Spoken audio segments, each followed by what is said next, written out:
Good afternoon, guys. I'm delighted to be here. It's the first time, indeed, that we're in Poland. I'm very pleased to be here. We are here because things are happening in Poland. There's a lot of bubbling. The government has an electromobility plan. I'm sure the next government, whoever it will be, will build on that to make Poland a key market for electromobility. We are really interested in helping out, and it's great that these kinds of events are possible in the country. So I'm here to tell, in a real nutshell, 9 minutes, the story of the company and what we're doing. This is where it all starts. The little scary graph about CO2 concentrations over time. We have to update this graph every 4 months because every 4 months there is 1 ppm being added to the atmosphere. And by now we know that the biggest culprit of it is our incredible hunger for fossil fuels and the rate at which we burn them. So our mission is to accelerate the transition to sustainable energy. That transition will happen anyway because of technological progress, but it's our job to accelerate that transition as much as we can. And it's a big challenge. And our pretty famous boss and CEO doesn't shy away from these big challenges. And the crazier they look, the more exciting they are for us. We've come quite a long way. 8 years ago, basically the commentaries on electric vehicles were not very friendly. People thought they were glorified golf carts. It was the most stupid idea in the world. But we went out and did it regardless. And 8 years on, the comments are different. All the major automakers have major electrification programs.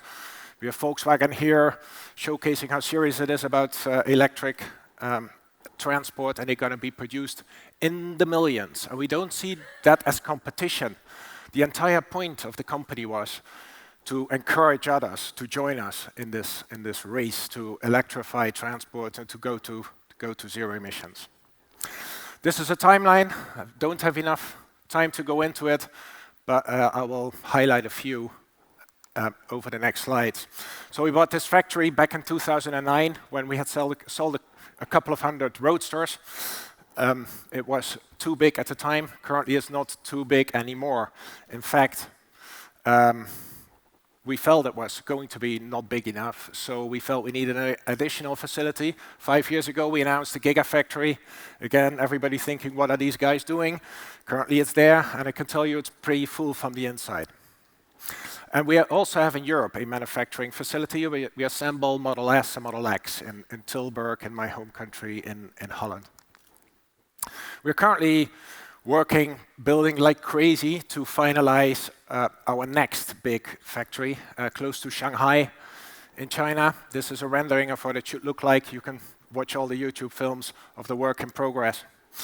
And of course, we also have plans to come to Europe in the next couple of quarters. We hope to be able to take a decision on it. We currently have around 130 stores and service centers. We recently opened the first service center in Warsaw to serve our Polish customers who have been brave enough, despite the lack of a formal shop in the country, to buy a Tesla so that we can help out, them out with good service. Let's talk about the vehicles for a second. So we started 11 years ago, with a high-end sports car because we felt it was the only way to scale.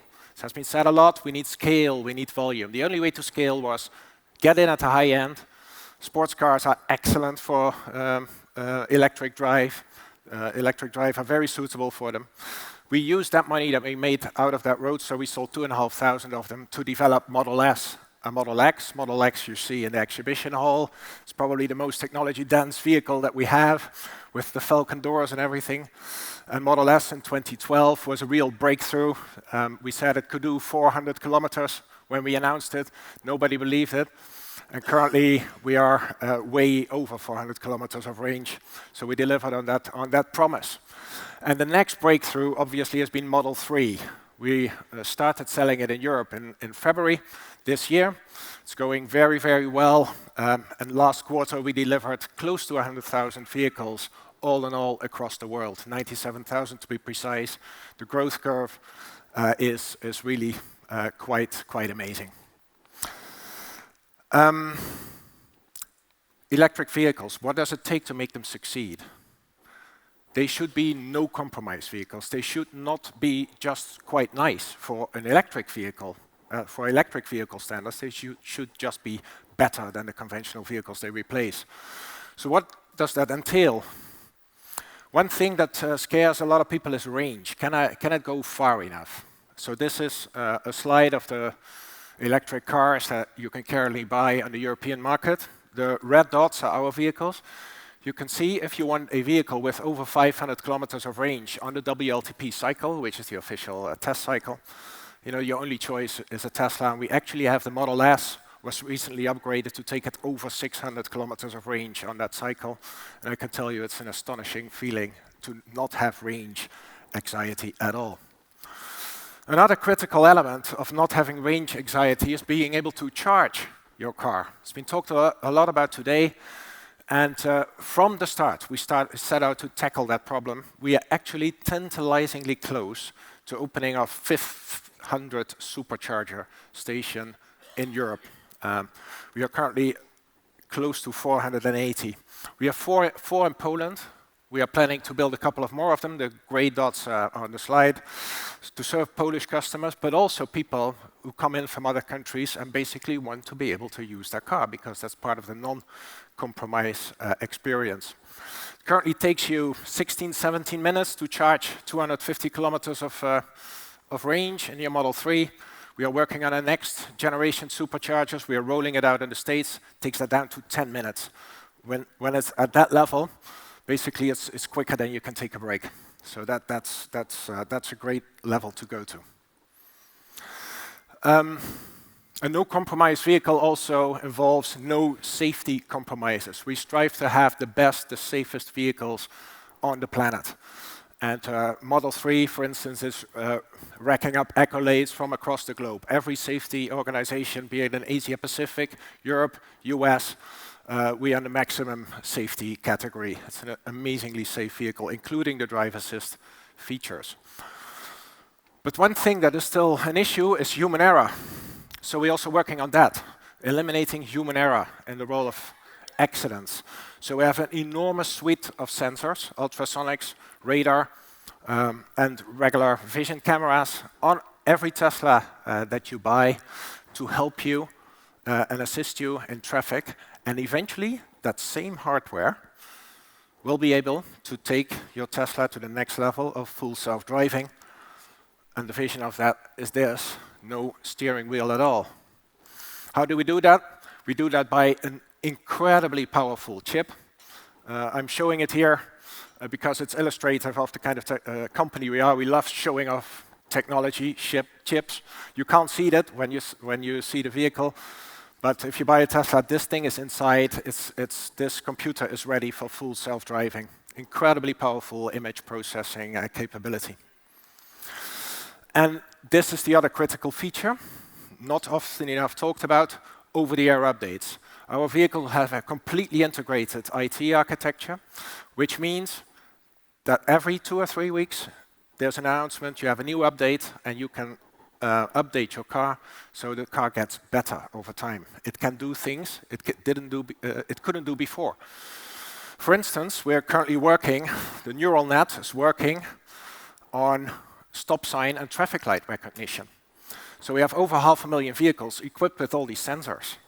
They are monitoring traffic lights and stop signs everywhere around the world and training the neural net to do the right thing when you see a stop sign or a traffic light. That's an enormous big data and artificial intelligence exercise.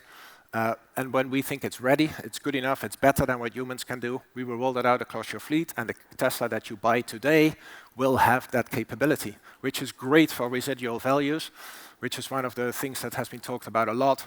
Residual value is incredibly important, and because our vehicles get better over time, you already see it in the market that they have very, very good residual values. Getting very close now. So there's one last thing I want to show to you. The truck. We are working on a full electric heavy-duty truck, coming a little bit back full circle. I started this talk by saying we were laughed at when we said we were going to electrify vehicles, because electric cars, people thought it wouldn't work, and certainly not 400-kilometer range electric cars. We're currently having the same situation in the truck sector. People say long-range electric trucks, not possible. We are quite keen to prove everybody wrong again. We hope to be able to start production late next year in the US, and we'll keep you posted on our plans for Europe. Just to close off with the family photo, as we sometimes call it, our current products on the market and the prospective truck that is coming for the next revolution. Thank you very much.